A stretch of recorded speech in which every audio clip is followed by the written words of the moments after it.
الألف اللينة.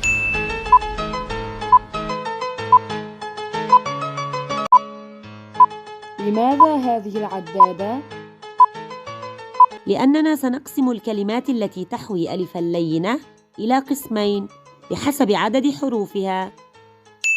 سنضع في القسم الأول الكلمات الثلاثية التي تكون فيها الألف اللينة ثالثة، والقسم الثاني للكلمات فوق الثلاثية حين تكون الألف اللينة فوق ثالثة.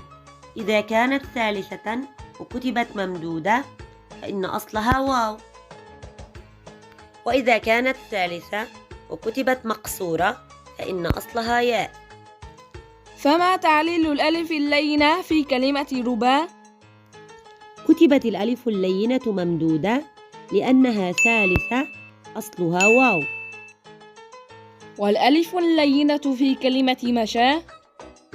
كتبت الألف اللينة مقصورة لأنها ثالثة أصلها ياء. وما تعليلها في دنيا؟ كتبت الألف ممدودة لأنها فوق ثالثة سبقت بياء. وفي كلمة يمنى؟ كتبت الألف مقصورة لأنها فوق ثالثة لم تسبق بياء.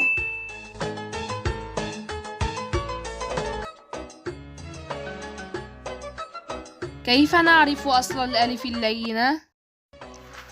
في الفعل نحول الفعل الماضي إلى مضارع، عفا يعفو، أو نضيف للفعل الماضي ضمير التاء المتحركة مشى مشيت، أو نرد الفعل الماضي إلى المصدر على علوا. وفي الأسماء نحول الجمع إلى مفرد، ربا ربوة.